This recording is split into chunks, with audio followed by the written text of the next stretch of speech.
Hey folks, Phil B-Man here. You can see the floor behind me is starting to look pretty good.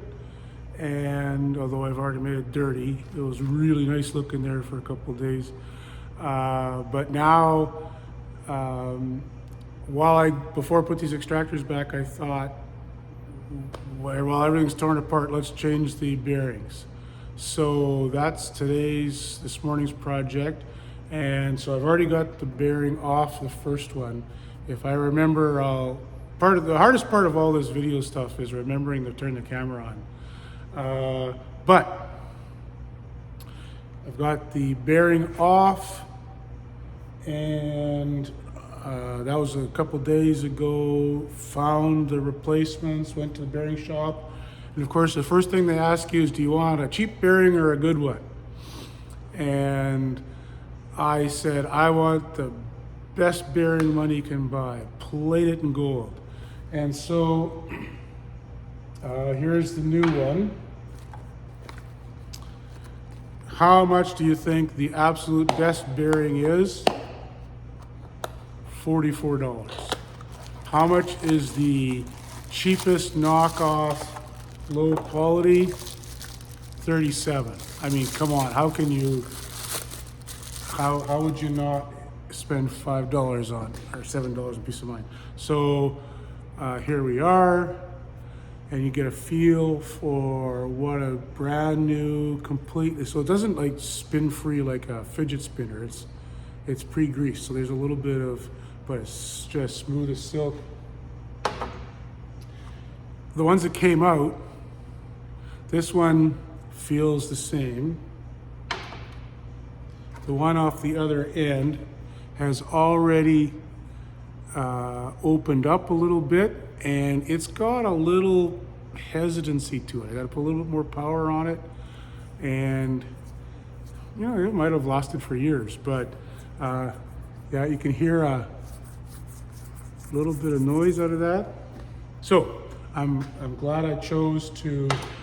50% of those bearings need to be replaced anyway, and that's a project that when the extractor is in its line and the motor's on and everything's there, it's quite a chore to do that. I've done it in the middle of summer, laying on my back on a sticky floor, reaching in. I'm hoping I'm buying myself a few years of peace of mind here. Okay, so let's get this thing installed. I'll bring the camera in closer and we'll do this. So here's the shaft. There's a keyway. Oh, one thing I should show you, I've got the reel suspended on some ratchet straps. That's this orange there and here, so that the whole thing is hanging in there. That makes your life a lot easier. And then on the shaft, there is I can't turn that because of the strap, but there is a keyway here. That's where this is the motor end, and that's where the drive friction plate goes. The bearing is mounted inside of that. So you have to make sure that's out. And then you have to, these bearings have set screws in them so that the drive shaft stays fixed like that. And if those are tightened sufficiently, it'll actually slightly score the metal on the shaft. So you have to take some emery cloth and work down any high spots. It's good to feel it. I can still feel that one there.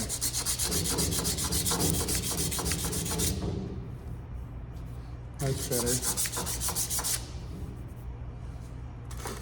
And then get any residue off of there. And then lube it up a little bit. I use the Beekeeper's Secret Weapon canola spray oil.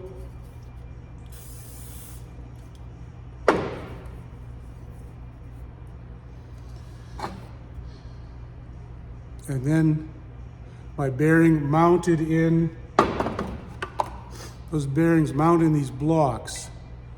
you tip it in and then turn it. This one's all ready to go.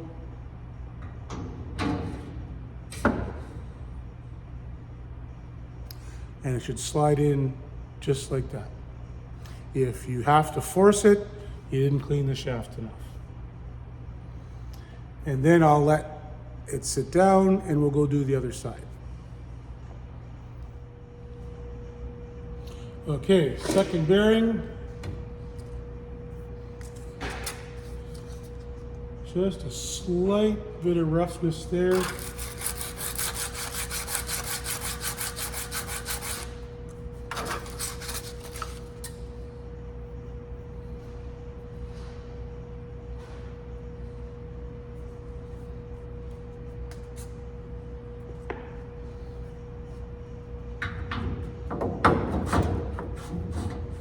Oh, I gotta wind off those set screws a bit.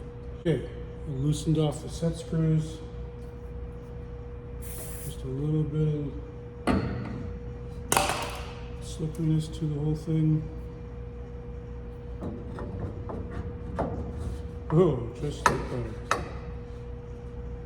Okay, now we'll take the tension off the lines that are holding that, and it'll set down, and then we'll put the bolts in. Now, if I'd been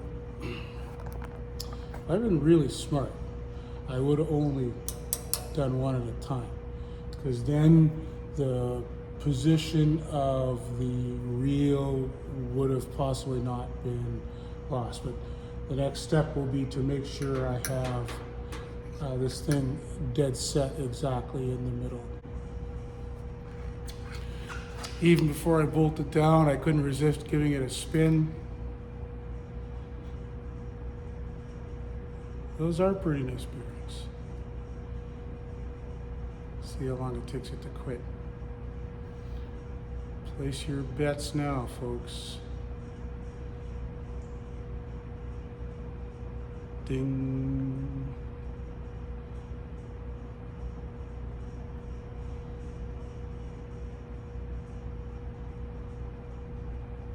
Sweet. Okay, these bearings are secured with a couple 1/2-inch bolts at each end. And those are typically set up with a washer, and then sandwiching the bearing block and the plate that it's mounted to. Washer, lock washer. A little surprised Cowen hasn't, or maybe they have now, this is a 20-year-old machine, go to a real nice Nylox bolt so that you don't need that lock washer. I guess that's a design choice they make. And I just hand tighten those for now.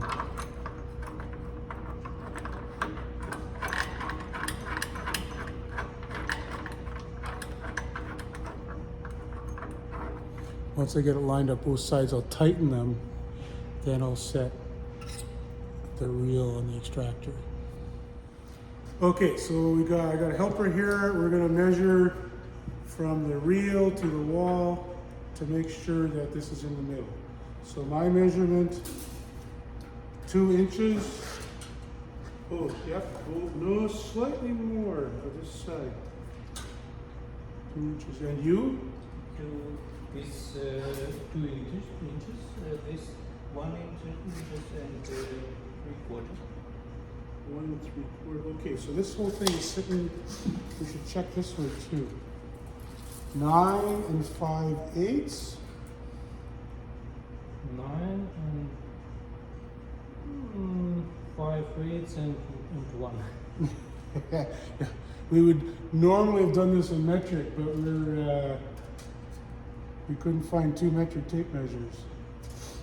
Why is it not square? Oh, I see. This is still loose here. Okay, so let's make yours 9 5/8 exactly here.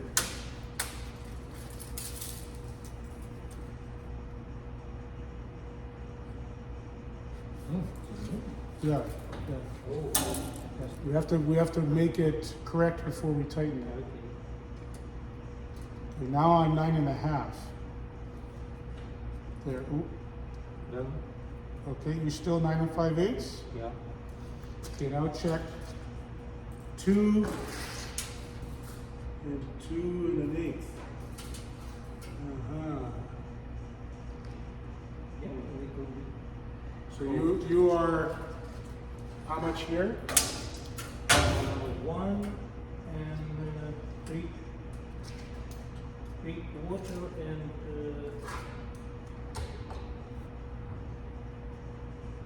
1. I moved it, checked again. I got 1 and 2 and 1/8. You've got less than 2, right? So the whole thing isn't quite square.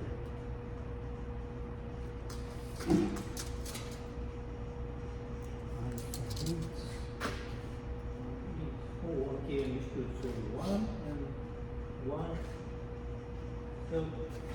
third, 13. So try that again. 1, And 1 third. 1/13? No. This is Oh, maybe 1 and 38. 13/8. 13/8. 13/16. 16. Ah, yes. Okay. Okay. Yeah. Listen, fractions are the dumbest way to measure anything. Okay, what we're going to do is we're going to let's get it correct this way first, Yeah. fix it, Yeah. and then adjust this Yeah. way. Okay. So 19.5 is what we're looking for. Okay. Okay, we're going to tighten that down. We'll get right back to you. All right, we've tightened it down. Let's check that we're still 19.5. Okay, so we're square that way. Now, this way. I have 1 3/4. And okay, so we need to go this way a bit. Oop, too much. So I have 2 and 1/4. Yeah, okay, so let's move it. Now I have 2 and 2. What do you have? 1 and 3/4. 1, 2. Now? 1 and 7, 8. Okay. Exactly 2 inches. 1 7 inches. Still. It's cold. This is cold. Cool. Yeah, but it's not Probably it is, we need to measure. to the middle. Yeah.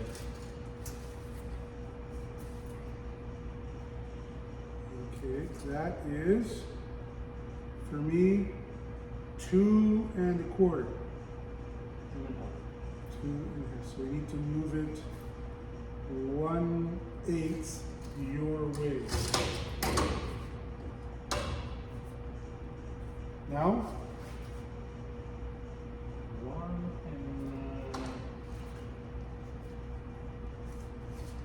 1 and 5, 16. Where are you measuring to? Yeah, okay. 1, I've got 2 1/4 still. So you got 1 1, and 1, sorry, 2 and 1/4. Perfect. Okay, that's what I got. Okay, so now we need the is the red tool for the set screw there? I think I had it here before. Here it is.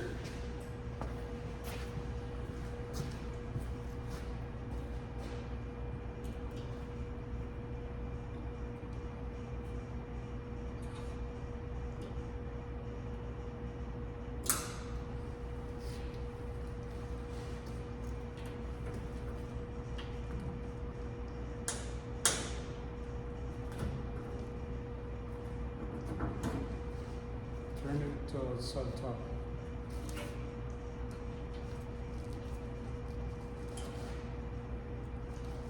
Beautiful. Okay, and we turn it again.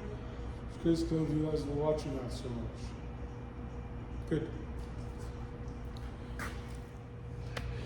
Okay, so we got the bearing on and everything's squared up. Now we got to get the rest of this assembly together. This is the drive end. The other end is a piece of cake. It's pretty much done. This end is a bit more work. So first of all, there is a greasing system here. Well, I wouldn't call it a system, just the grease nipple's been extended out with some brake line tubing, so that's got to be reconnected.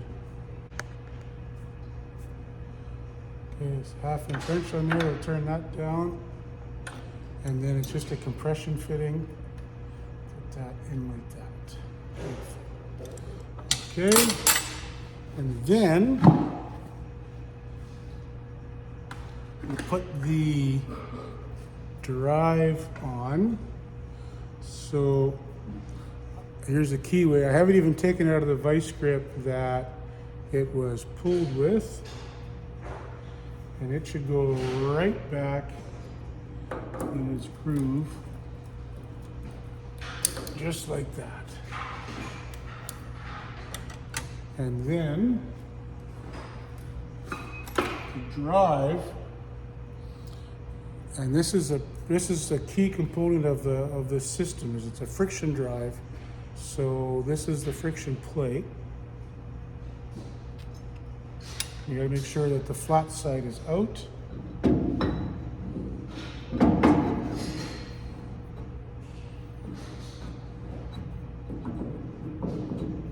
And then it goes over that keyway.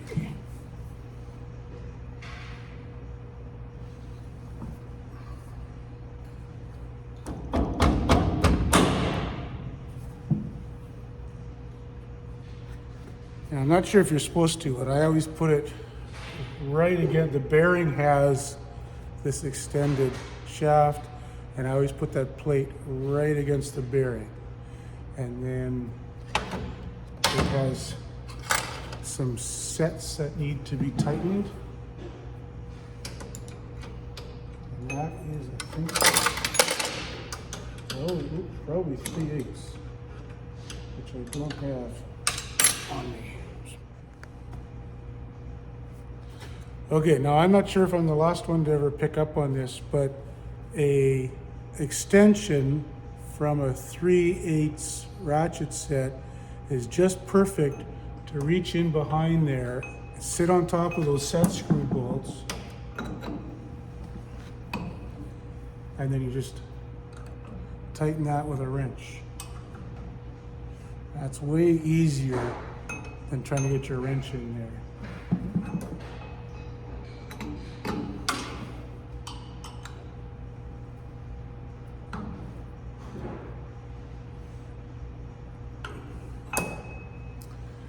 Okay.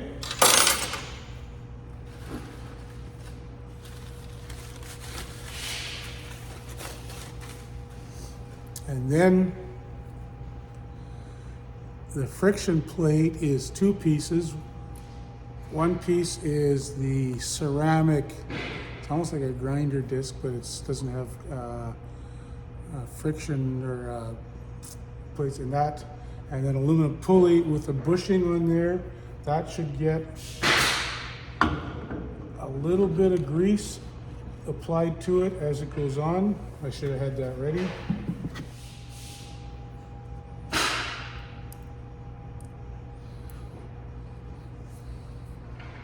So it's food grade grease, of course.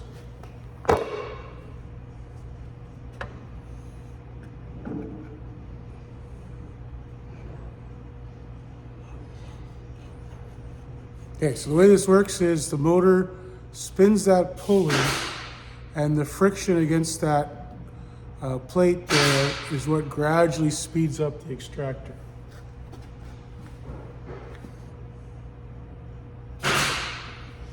And then to produce pressure on that plate, there's this spring deal here set up. And that's why this shaft has this threaded rod sticking out of it, so that compression on that spring is what creates that should be 7/8. I had the wrench here the whole time. Okay, now, and the easiest way to spin that on is just to spin the reel.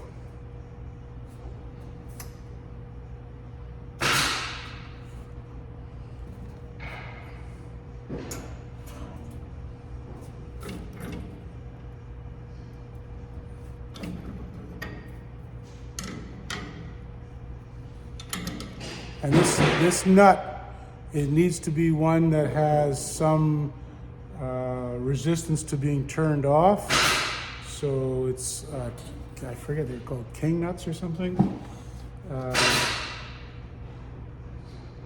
And you want a fair bit of tension on that. You don't want this to be slipping and sliding too much. Okay. And then we're ready to reinstall the braking aspect of this.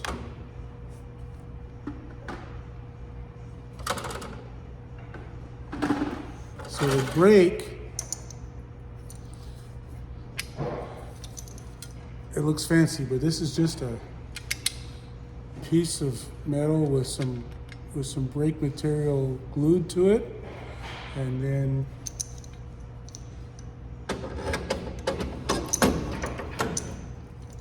it just slides under there.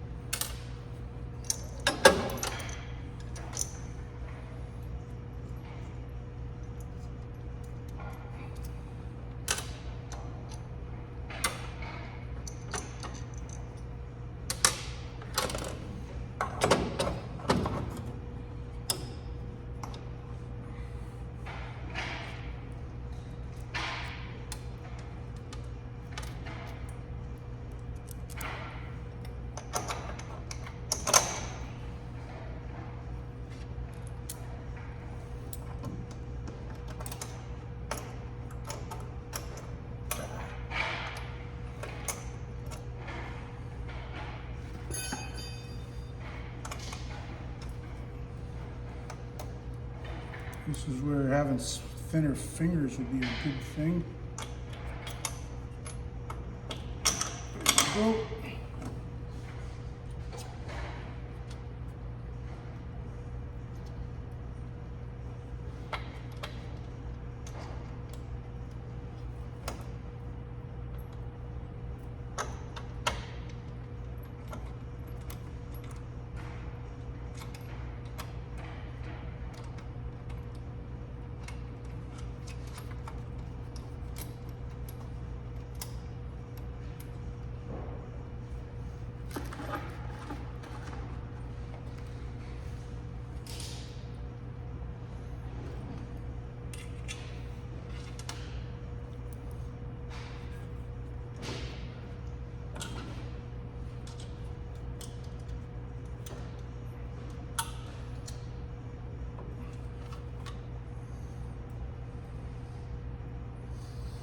This is you know, as a fashion choice, I always like to have the cap head of the bolt.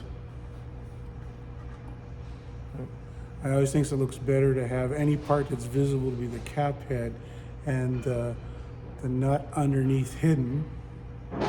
Certainly the way it was put together, that actually a heck of a lot easier to do it from the bottom up, but and no one's going to see this anyway.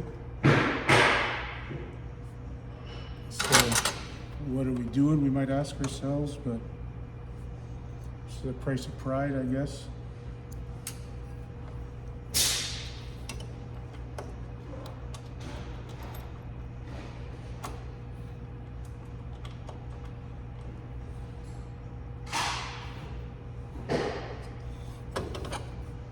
got the washer on, and now you got to get the nut on the end without having the washers fall off.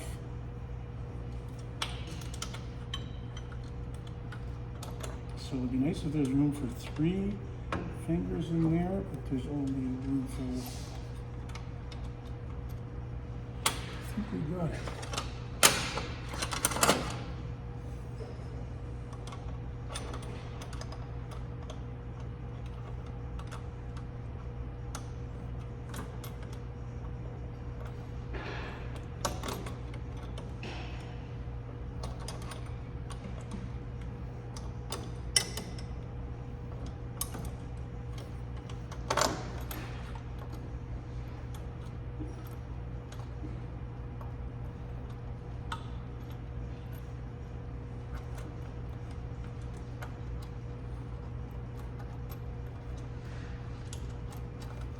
You ever wonder why a project takes longer than you think it should?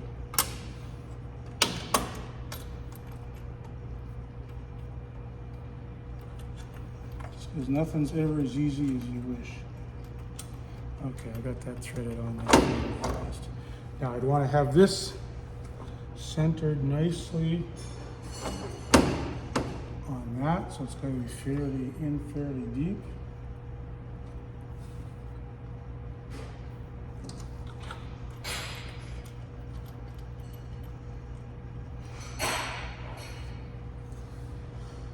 I'll tighten that down, and then that's the brake. Okay, the last step of this is putting the motor back.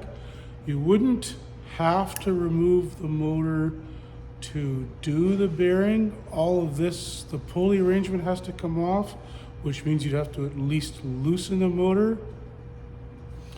I decided to take it right off so I could really clean the heck out of everything here. So now, this motor is very small drive pulley, and you'll see, I'll do my other extractor in the next video, and you'll see that that one has a more complicated series of belt drives, and I'm happy that Cowen didn't continue with that.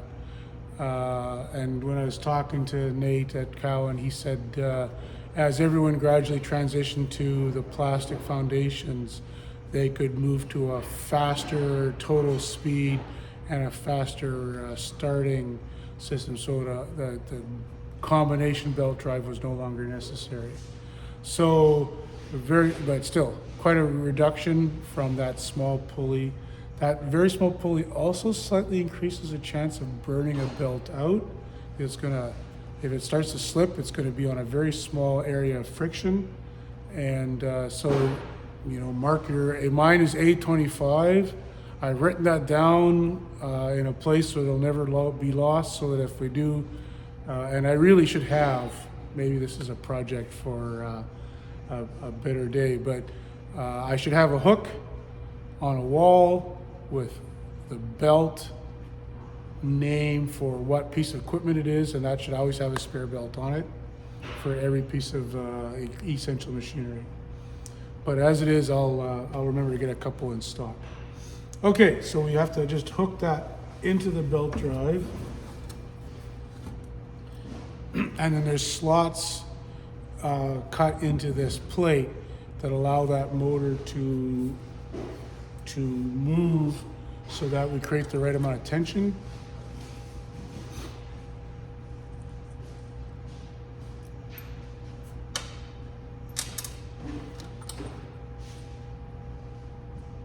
And you get to have these fairly tight. I'm not a big fan of there not being something from the side to be a fine adjustment that also kind of locks it in. So we have two plates sitting on top of each other, and it's only the friction that's keeping them from sliding. And both of those plates have slotted things. So I want to have the bolts on the tension side of those slots on the motor pedestal, and that should be okay.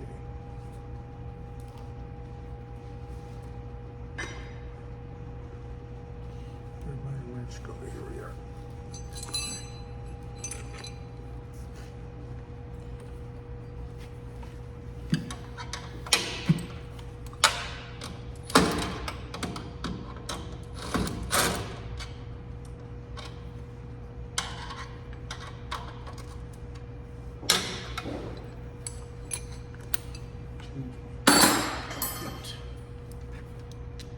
Yeah.